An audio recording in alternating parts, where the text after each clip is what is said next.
বাবা দেখ তো ফোনটার কি হয়েছে, কথা শোনা যায় না। স্পিকার চলে গেছে মা, সমস্যা নেই। আজকে অফিস থেকে আসার সময় একটা ফোন, স্মার্টফোন 20,000 টাকা নিয়ে আসতো, রাখতেছিলাম। 20,000 টাকা দিয়ে কি করবা? আমার সঙ্গে বললাম না যে ফোন কিনে দিব। অনলাইনে কিছু জিনিস অর্ডার। বাবা তোর মার টেলিফোনটা এনেছিস?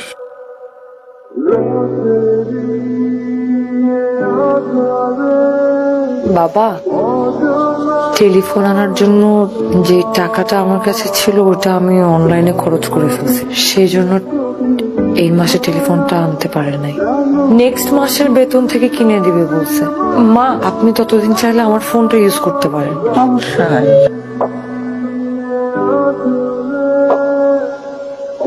আই শুনো, আমার ফোনে 500 টাকা ফ্লেক্সি করে দিও। আচ্ছা ঠিক আছে। শিবা, তোর মায়ের ওষুধ তো শেষ হয়ে গেছে, তুই অফিস থেকে ফেরার সময় নিয়ে আসিস বাপ। ঠিক আছে। ঠিক আছে মানে তুমি ওষুধ আনবা কোথা থেকে? তোমার পকেটে 1 টাকাও আছে? আব্বা, ও তো এই মাসে বেতন পায়নি, ওর পকেটে 1 টাকাও নেই, কোথেকে ওষুধ আনবে বলেন? আসলে এই মাসের বেতন পাইনি। আব্বা, ফয়সালকে বলেন ও ওষুধগুলো এনে দিতে। ফয়সলকে তোর মার মোবাইলে কিনে দিতে পারে না, টাকা নাই বলে। ঠিক আছে দেখি। কথা কথা টাকা মিশা কথা কেন কো? আজব একটা ভুন্দা লোক, একটা কথা না বললে সংসারে আয় উন্নতি হয়। যাও অফিস যাও। এই ওষুধগুলো একটু আছে কাকা, কতদিনের দেবো? 15 দিনের দিকেই শুনবো কাজ।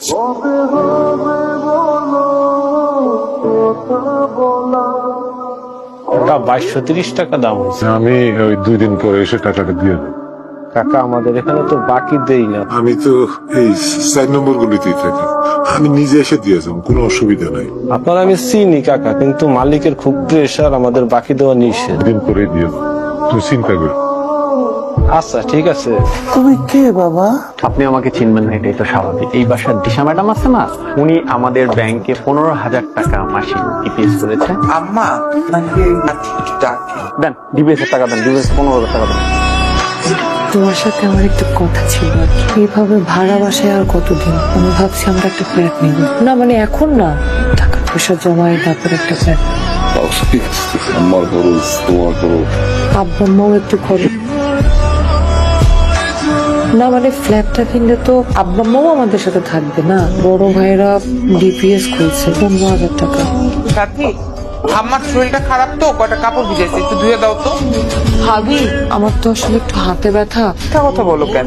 এই তো তুমি মোবাইল টিপতেছিলা, মোবাইল টিপার সময় হাত ব্যথা করে না? না সাথী কি হয়েছে? কি হয়েছে বলো? একটু হয় নাই।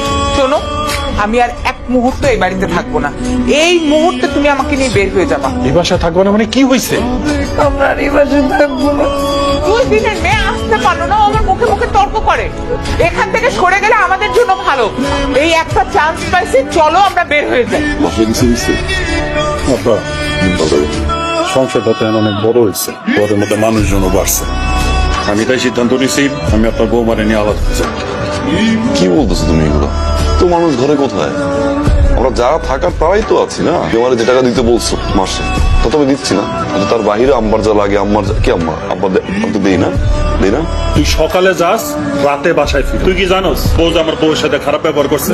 আমি ডিসিশন নিছি, আমার ডিসিশন ফাইনাল ডিসিশন। ভাইয়া কথা শোনো ভাই, ভাইয়া সাথী আর ভাবির ভিতরে আমরা ভাইয়া ঢুকতেছি।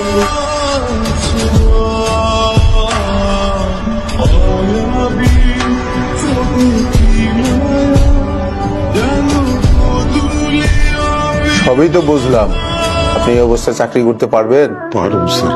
আপনার বয়স হয়েছে, এই শরীর নিয়ে সিকিউরিটি গার্ডের চাকরি 8 ঘন্টা দাঁড়ায় থাকতে হবে।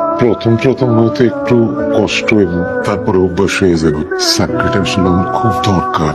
আপনার কি ছেলে মেয়ে নাই? আছে স্যার, আমার 2 ছেলে। আপনার ছেলে মেয়ে থাকলে আপনি চাকরি করতে আসবেন কেন? আসলে আমার ছেলেরা যে চাকরি করে তাতে ওদের সংসার চালাইতে তো কষ্ট হয়ে যায়। স্যার আপনি আমার চাকরিটা দেন, আমি যদি না পারি তারপর 2 দিন দেখে আপনি আমার বিদায় দিয়ে দেন। ঠিক আছে, তাহলে কালকে থেকে জয়েন করেন। কি রে, তোরা কই যাস? বুঝ যায় মানে আব্বা, চলে যেতেছি। তুই যাইস না বাবা। আপনি দেখেন না যে ওই বউ ওর সাথে কেমন ব্যবহার করে? এইভাবে কি এই বাসাতে থাকা যায় না? আমি এই বাসাতে থাকবো না আব্বা, আমি গেলাম।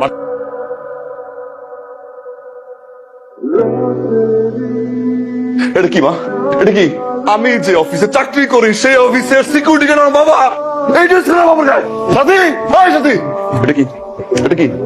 35,000 টাকা আমি বেতন পাই, যে জন্য 5টা পয়সা খরচ করি। আমার বড় ভাই চলে যাওয়ার পর আমি বলছি বাসার খরচ লাগুক, মায়ের ওষুধ লাগুক, আব্বার চিকিৎসা লাগুক, সব খরচ আমি দেখবো। আম্মা বলছিলাম আমি বাবার গায়ে সিকিউরিটি ড্রেস। আমার বাবার গায়ে সিকিউরিটি ড্রেস কেন? আমার অফিসের গেটে আমার বাবা সিকিউরিটি গার্ডের ড্রেস পরে স্যালুট দেয়। ঘরের সব খরচের টাকা আমি তুলে নেই। এই ড্রেস কেন? হয়তো মার টাকা লাগবে, তা না হলে বাবার টাকা লাগবে। তোর মতো মেয়ের কাছে বলতে পারো না। বেটা, তুই উঠে যা। বেটা, আজকে থেকে তোমার ছেলে একটা ছেলেই থাকবে। এই, বেটা, বেটা, বেটা, বেটা, বেটা। আমি তোর বাপ, আমি এখনো মরি নাই। এই সংসারে যা কিছু হবে আমার সিদ্ধান্তই হবে। আমি অনেক বড় ভুল করে ফেলছি। আমি আপনার আর আমার অনেক অসম্মান করছি। আমাকে মাফ করে দেন, আপনারা মাফ করে দেন। আম্মা, আম্মা, আপনি আমার মাফ করে দেন। সন্তান ভুল করলে বাবা মার উচিত মাফ করে দেওয়া। আমাকে মাফ করে দাও, আমি বুঝি নাই। আমার তো বড় আপ্পা আমার নিজের বাবা